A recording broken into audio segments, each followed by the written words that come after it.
स्वागत है आपका। आप देख रहे हैं कहानी कुर्सी की और अब कहानी कुर्सी की में बात करेंगे हाथरस कांड की, जिसमें पुलिस का एक्शन तेज हो गया है। न्यायिक जांच हो रही है। न्यायिक आयोग जो है वो जनता दरबार लगाकर लोगों से ये पूछ रहा है, चश्मदीदों से पूछ रहा है कि आखिर कैसे भगदड़ मच गई, 121 लोगों की जान चली गई, किसकी चूक थी। वहां पर जो पुलिसकर्मी तैनात थे उनसे भी बातचीत की जा रही है, उनसे भी ये समझा जा रहा है कि आखिर कैसे भगदड़ की स्थिति मची और 121 लोगों की जान चली गई। 9 लोगों की गिरफ्तारी हो चुकी है। जो मुख्य आरोपी है, जो मुख्य सेवादार है मधुकर, उसकी भी गिरफ्तारी हो चुकी है। उसे कोर्ट में पेश किया जा चुका है। उससे पूछताछ लगातार जारी है। उसके हवाले से सूरजपाल के बारे में जानकारी जुटाने की कोशिश की जा रही है, क्योंकि ऐसा माना जा रहा है कि मधुकर ही है जो सबसे बड़ा राजदार सूरजपाल का है, जो फंड भी रेस करता था, कैसे सत्संग बुलाने हैं, कैसे अनुयायी बुलाने हैं, सब कुछ मधुकर तय करता था। लेकिन इन सब के बीच इस मसले पर जमकर सियासत भी हो रही है। सरकार को निशाने पर लेकर विपक्ष कई तरीके के सवाल पूछ रहा है। प्रशासनिक चूक पर क्या कार्रवाई हुई, ये सवाल सरकार के सामने है। तो दूसरी तरफ राहुल गांधी लगातार मुआवजे की मांग कर रहे हैं। राहुल गांधी हाथरस भी पहुंचे, तब भी उन्होंने प्रशासनिक चूक और वक्त पर मुआवजा मिलने की बात कही थी। अब बाकायदा राहुल गांधी ने एक चिट्ठी लिखी है, जो आप अपने टेलीविजन स्क्रीन पर देख रहे हैं। ये चिट्ठी लिखी गई है मुख्यमंत्री योगी आदित्यनाथ को, और इसमें राहुल गांधी ये कह रहे हैं कि मृतकों के परिजनों को जो मुआवजा मिल रहा है उस राशि को बढ़ाया जाए। अभी तक योगी सरकार 2-2 लाख रुपए के मुआवजे का ऐलान कर चुकी है। जो मृतक के परिवार हैं उन्हें 2-2 लाख रुपए की मदद दी जाएगी, तो वहीं जो घायल हैं उन्हें 50-50 हजार रुपए की मदद सरकार की तरफ से दी जाएगी। लेकिन राहुल गांधी ये चाहते हैं कि मुआवजे की राशि को बढ़ाया जाए, क्योंकि वहां पर जिन लोगों से वो मुलाकात करके आए हैं, आधार राहुल गांधी ने बनाया है कि जिन परिवारों से वो मुलाकात करके आए हैं उनकी आर्थिक स्थिति अच्छी नहीं है, इसीलिए मुआवजे की राशि को बढ़ाया जाए। लेकिन इस लेटर में राहुल गांधी के बयानों से, अखिलेश यादव के बयानों से, और खासकर आप सरकार की भी बात करेंगे तो सरकार के बयानों से भी सूरजपाल का नाम गायब नजर आता है। कई सवाल हैं जो इसके इर्द गिर्द घूमते हुए नजर आते हैं। अब अनंत जी, इसकी सबसे बड़ी वजह बताइए। राहुल गांधी को पीड़ितों की चिंता तो है, मुआवजे की मांग भी कर रहे हैं और ये भी कह रहे हैं सही समय पर मुआवजा मिलना चाहिए। 2 लाख से अगर बढ़ेगा मुआवजा तो कितना राहुल गांधी चाह रहे हैं, और क्यों फिर वो सूरजपाल का नाम नहीं ले रहे हैं?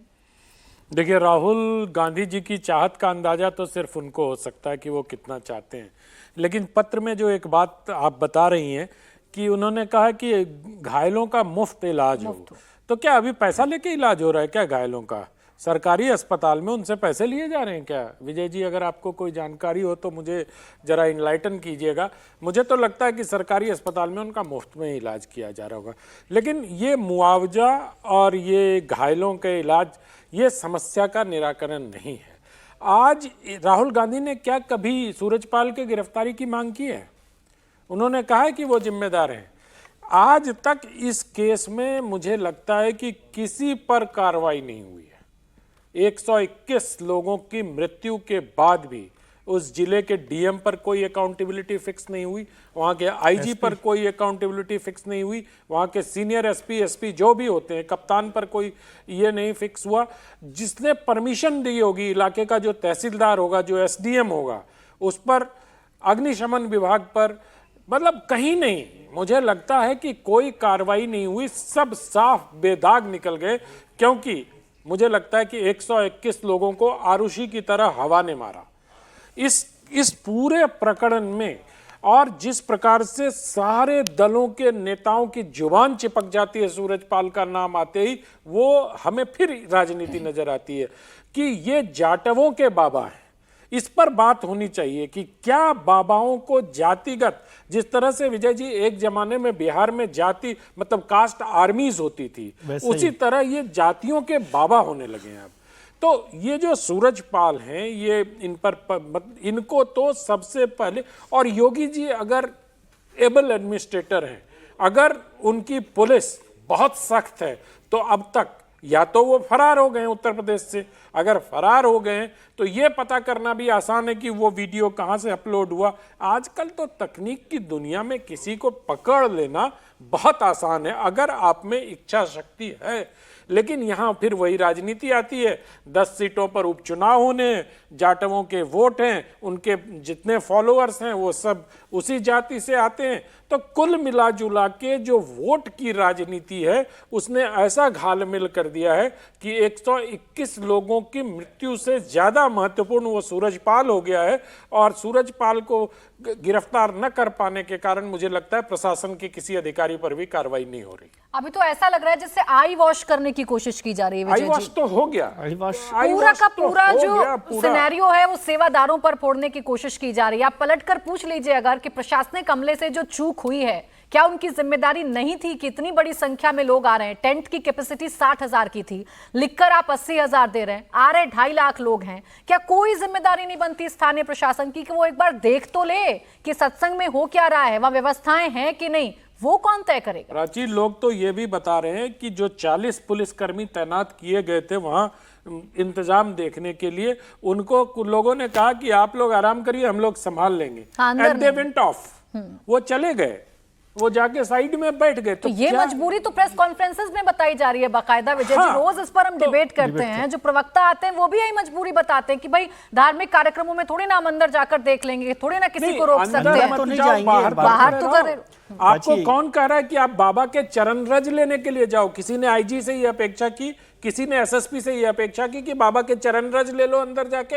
लेकिन बाहर की व्यवस्था तो आप देख सकते हो। जिस रास्ते से भक्तगण जा रहे थे सो कॉल्ड, वहां पर एक दलदल नुमा खेत था, उसको तो ठीक करवा देते, उसको बचाने के लिए कोई व्यवस्था कर देते, कोई वैकल्पिक रास्ता। लेकिन यहाँ तो जान की कीमत नहीं है ना हमारे यहाँ कोई। देखिए तस्वीरें भी दिखा रहे हैं ना, हम सड़क पर लोग खड़े हुए हैं और एक भी पुलिस वाला नजर नहीं आ रहा, बस काली काली वर्दी में सेवादार नजर आ रहे हैं। विजय जी, प्राची, एक तो मैं आपको मुबारकबाद दूंगा कि कम से कम आप उनको सूरजपाल तो कह रही हैं, ये हिम्मत तो दिखा रहे हैं। अभी तक तो बहुत सारे लोगों ने भोले बाबा के आगे ही चला रहे हैं।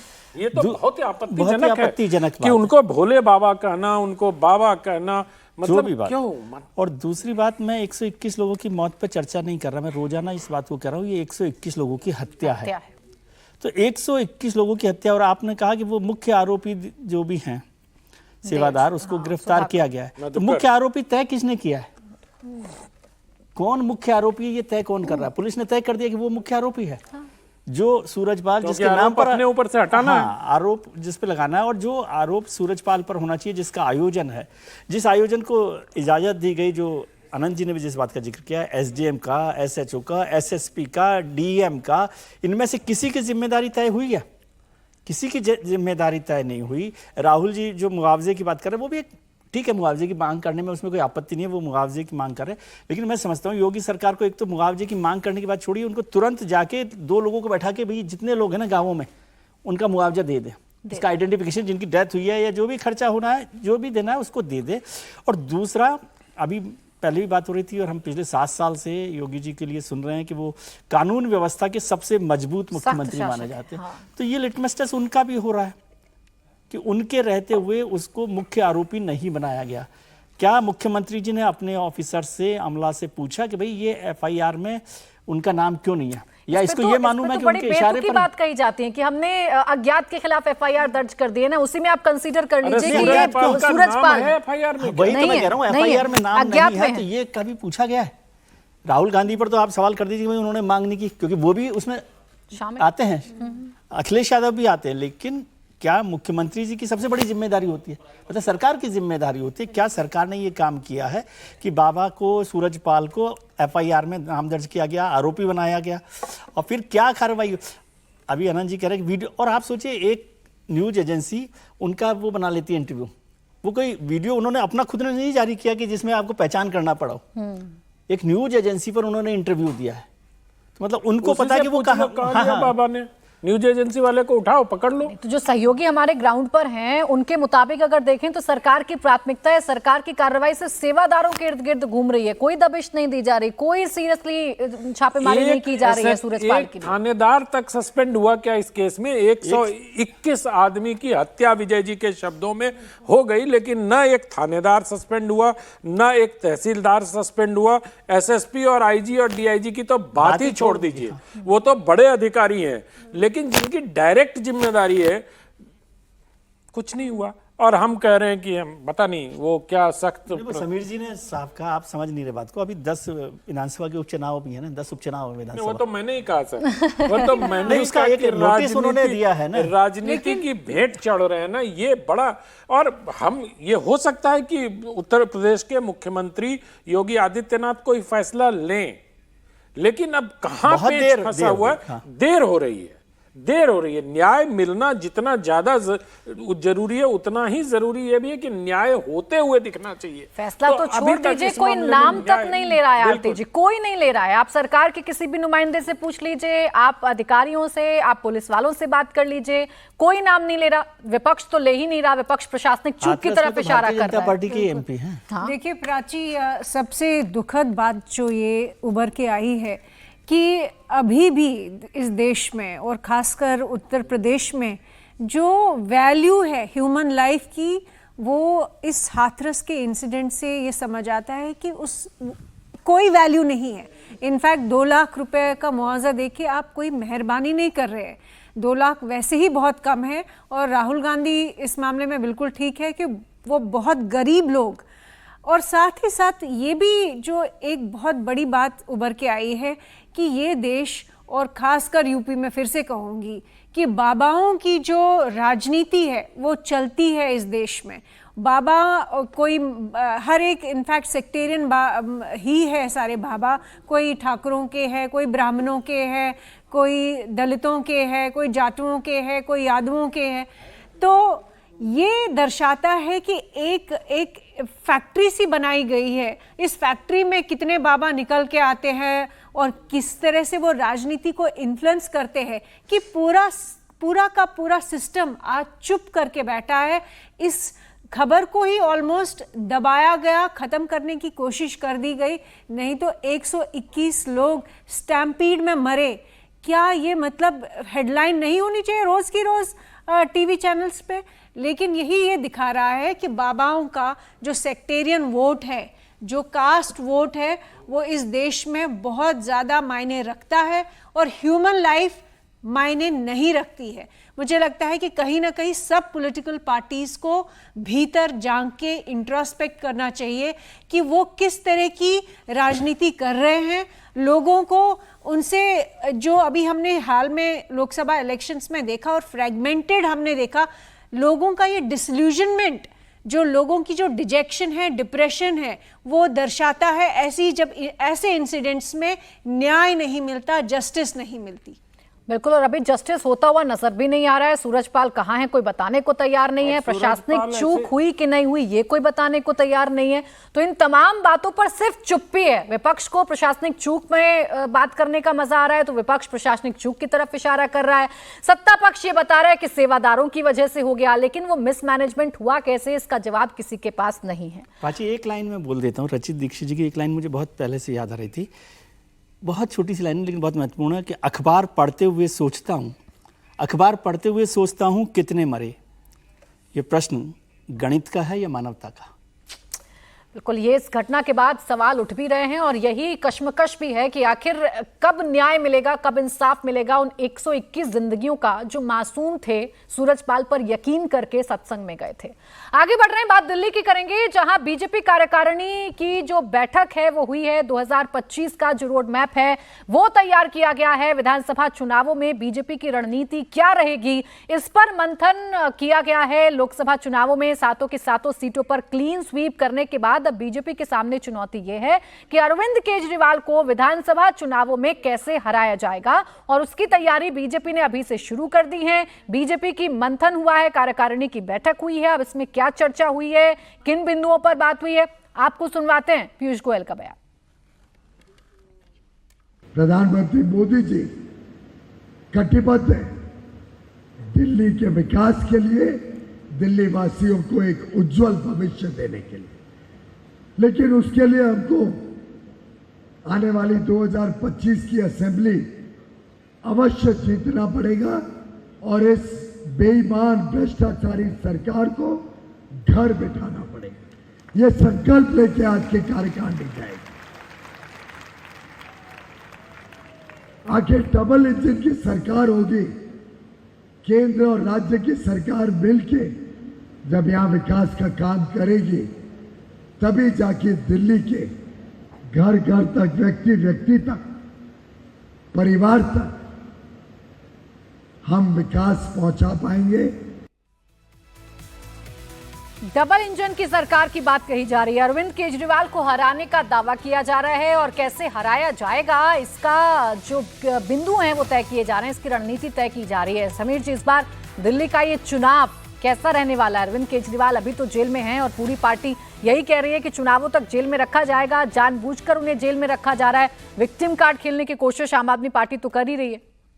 देखिए, दिल्ली की जनता बहुत मतलब साफ सुथरा मतदान करती है, एकदम स्पष्ट रहता है। लोकसभा चुनाव होता है तो भारतीय जनता पार्टी को छप्पर फाड़ कर वोट देती है, और जब विधानसभा चुनाव की बात आती है तो आम आदमी पार्टी को छप्पर फाड़ कर वोट देती है। आप पिछले 2 विधानसभा चुनाव देख लीजिए, 2015 और 2019 का। 2014 का लोकसभा में 7 सीटें भारतीय जनता पार्टी जीत जाती है, 2015 में सिर्फ 3 सीटें भारतीय जनता पार्टी के पास आती है, 2019 में 7 सीटें भारतीय जनता पार्टी जीत जाती है, 2020 के विधानसभा चुनाव में सिर्फ 8 सीट भारतीय जनता पार्टी को मिलती है, और अब 2024 का लोकसभा चुनाव में 7 सीटें भारतीय जनता पार्टी जीत जाती है। अब विधानसभा चुनाव में क्या भारतीय जनता पार्टी पिछले 2 विधानसभा चुनाव में जिस तरीके से बुरी तरह हारी है, क्या अरविंद केजरीवाल को हराकर सरकार बनाने की स्थिति में आएगी? मुझे लग रहा है ये बहुत आसान नहीं होगा। लोकसभा चुनाव प्रधानमंत्री मोदी के नाम पर, लोकसभा एक अलग चुनाव है। विधानसभा चुनाव में अरविंद केजरीवाल के साथ जनता अभी भी जुड़ी हुई है। मुझे लग रहा है इतना आसान नहीं होगा। हालांकि भारतीय जनता पार्टी इस बात की उम्मीद कर रही है कि जिस तरीके से करप्शन के अंदर मनीष सिसोदिया जेल के अंदर है, अरविंद केजरीवाल जेल के अंदर है, संजय सिंह जेल में चले गए, कई पार्टी के बड़े नेता इनसे दूरी बना के चुके हैं। अब भारतीय जनता पार्टी को लग रहा है कि जो ईमानदारी की सरकार आम आदमी पार्टी लेकर बात करती थी, उसके आधार पर उसका वोट बैंक टूटेगा, और अब भारतीय जनता पार्टी की एक गोल्डन अपॉर्चुनिटी है कि वो सरकार बना सकती है अरविंद केजरीवाल के जेल में रहते हुए। मुझे लग रहा है भले ही अरविंद केजरीवाल 2025 के चुनाव तक जेल से बाहर नहीं आए, लेकिन ये बहुत आसान नहीं होगा। अभी आप एमसीडी का चुनाव देख सकते हैं, वहां आम आदमी पार्टी ने एमसीडी में सरकार बनाई है, तो इतना आसान भारतीय जनता पार्टी के लिए नहीं होगा। ये डिपेंड करेगा कि कांग्रेस कैसा प्रदर्शन करती है। लोकसभा चुनाव भारतीय जनता पार्टी और कांग्रेस मिलकर लड़े थे, अब विधानसभा चुनाव ये तय है कि भारतीय जनता पार्टी और कांग्रेस और आम आदमी पार्टी अलग अलग चुनाव लड़ेंगे। अगर कांग्रेस मुस्लिम वोट अपने पास लेने की स्थिति में आ जाती है, कुछ बेहतर प्रदर्शन करती है, तो मुझे लग रहा है इसका नुकसान आम आदमी पार्टी को होगा। और जितना कांग्रेस मजबूत होगी दिल्ली में, उतना भारतीय जनता पार्टी को दिल्ली की राजनीति में फायदा होगा। ये देखना होगा कि कांग्रेस वहां कैसा प्रदर्शन करती है। लेकिन समीर जी, आप ये तो मान रहे हैं कि अरविंद केजरीवाल बाहर नहीं आएंगे चुनाव तक? मुझे इसकी संभावना कम लग रही है, क्योंकि अभी ईडी केस में अरेस्ट है, अब सीबीआई ने अरेस्ट कर लिया है। मुझे लग रहा है इतना आसान नहीं होगा अरविंद केजरीवाल के तुरंत बाहर आना। 1.5 साल से ज्यादा हो गया मनीष सिसोदिया की बेल नहीं हुई है। अरविंद केजरीवाल के लिए बहुत आसान नहीं होगा, लेकिन अगर अरविंद केजरीवाल ही बाहर आ जाते हैं तो इतना आसान भारतीय जनता पार्टी के लिए नहीं होगा विधानसभा चुनाव। विधानसभा चुनाव अगर पिछले 2 देखें तो आम आदमी पार्टी के लिए प्रचंड बहुमत मिला है। क्या भारतीय जनता पार्टी उसमें सेध लगाने की स्थिति में? और सबसे बड़ा सवाल है कि अरविंद केजरीवाल के सामने प्रदेश में भारतीय जनता पार्टी का चेहरा कौन है? मुझे लग रहा है पिछले 10 साल से जो वैक्यूम क्रिएट है कि कोई चेहरा भारतीय जनता पार्टी का नेता अरविंद केजरीवाल के सामने चुनौती देने की स्थिति में आपके पास कुछ चेहरा तो होना चाहिए।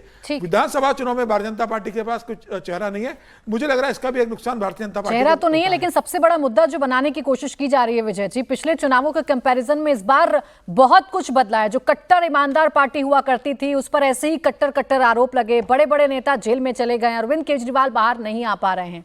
ये जो भ्रष्टाचार वाला मामला है, क्या ये ग्राउंड पर वर्क करता है? और क्या आम आदमी पार्टी के लिए इस बार भी केक वॉक होगा दिल्ली? आम आदमी पार्टी के लिए थोड़ी सी मुश्किलें होंगी, क्योंकि अरविंद केजरीवाल जी वहाँ पर नहीं है, उनके एक बड़े नेता हैं, मनीष सिसोदिया भी वहाँ पर नहीं है, तो उससे मुश्किलें होनी है। लेकिन आप अगर ये समझ रहे हो कि दिल्ली का जो वोटर है अब आम आदमी पार्टी को या अरविंद केजरीवाल को पूरी तरह से भ्रष्ट नेता समझ रहा है, तो ऐसा मुझे दिखाई नहीं दे रहा, ऐसा नहीं लग रहा। मतलब मुश्किल तो आम आदमी पार्टी के लिए होगी, क्योंकि लीडर्स वहाँ पे नहीं है, तो कैसे कैंपेन करेंगे, क्या करेंगे। लेकिन ये जो लगातार कोशिश की गई कि अरविंद केजरीवाल को कट्टर ईमानदार से कट्टर भ्रष्ट बना दें, वो कट्टर ईमानदार की उनकी छवि पर डेंट जरूर लगा है, लेकिन कट्टर भ्रष्ट मान ले ऐसा मुझे नहीं लग रहा कि दिल्ली की जनता अभी उनको मान रही है। एक लाइन मुझे याद आ रही है बीजेपी के लिए कि कामयाबी सुबह जैसी होती है, मांगने पर नहीं जागने पर मिलती है। तो अभी भारतीय जनता पार्टी को जागने की जरूरत है। जो समीर जी कह रहे हैं ना कि लीडर कौन है, अभी तो पार्टी का कोई लीडर ही नहीं है, किसको लड़ना है, कौन लीडर बनेगा, कौन जीतेगा, वो तो बड़ा इशू है। भारतीय जनता पार्टी पिछले 15 साल से दिल्ली में एक लीडर की तलाश कर रही है। जो कांग्रेस को कई राज्यों में मुश्किल है, वही मुश्किल दिल्ली में भारतीय जनता पार्टी के लिए हो रही है। आनंद जी। मुझे लगता है कि दिल्ली में सबसे बड़ी चुनौती बीजेपी को बीजेपी से है। आप याद करिए साहब सिंह वर्मा के निधन के बाद भारतीय जनता पार्टी में जो वैक्यूम आया है पिछले 15 साल नहीं 30 साल 30 साल कह लें इसको। 30 साल कहिए इसको। और जिस प्रकार से कभी सुषमा जी को चीफ मिनिस्टर बना देना, कभी किसी किरण बेदी को चीफ मिनिस्ट्रियल कैंडिडेट बना देना, ये लीडरशिप की बैंकरप्सी को दिखाता है। क्योंकि आप अचानक से किरण बेदी को ले आए और वो इतना बड़ा डिजास्टर था बीजेपी के लिए कि आप एक बाहर से लोग को लाए और उसको कहा कि ये हमारी मुख्यमंत्री फेस होंगी, बुरी तरह हारे। उससे चुनाव ही नहीं पार्टी का नुकसान हो गया। वही पार्टी का ही चुनाव का नुकसान नुकसान तो मैं हुआ। तो जो भी बात करता हूं संगठन के लिहाज से बात कर रहा हूं कि इससे संगठन का कितना मनोबल गिरता है। उसके बाद कुछ लोग विजय गोयल के साथ चलने लगे, कुछ लोग डॉक्टर हर्षवर्धन के साथ चलने लगे, कुछ एक विजेंद्र गुप्ता की अलग फैक्शन बन गया। एक छोटा सा राज्य 70 विधानसभा और उसमें 70 नेता, ये बड़ी समस्या है। और ये समस्या 2-3 जगहों पे, बिहार में भी यही समस्या है बीजेपी के साथ और दिल्ली में भी यही है कि लीडरशिप ही डेवलप नहीं कर पाई बीजेपी। अब भी मौका है। मैं अभी आपके मंच पर देख रहा था, बार बार पीयूष जी पानी पी रहे थे, अभी फिर बोतल से पानी पिएंगे। तो इस जो अग्रिम पंक्ति में लोग बैठे हैं और जो पीछे लीडरशिप बैठी है, आप अगर ध्यान से देखिए तो पीछे वाली पंक्ति को प्रवीण खंडेलवाल हो, बांसुरी स्वराज हो, इन लोगों को अब आगे लाने की जरूरत है। अब आप इनको आगे लाइए। वो ठीक है कि सम्मान देने के लिए डॉक्टर साहब आगे बैठे हैं, लेकिन डॉक्टर साहब में अब वो जज्बा नहीं रहा। मैं डॉक्टर हर्षवर्धन जी की बात कर रहा हूँ। डॉक्टर साहब की उम्र भी उतनी हो गई है अब कि वो उस प्रकार से अरविंद केजरीवाल के सामने एक फेस हो, बांसुरी स्वराज हो सकती हैं। आपको उनको ग्रूम करना होगा, आपको संगठन के साथ जोड़कर संगठन और उनको दोनों को शक्ति देनी होगी।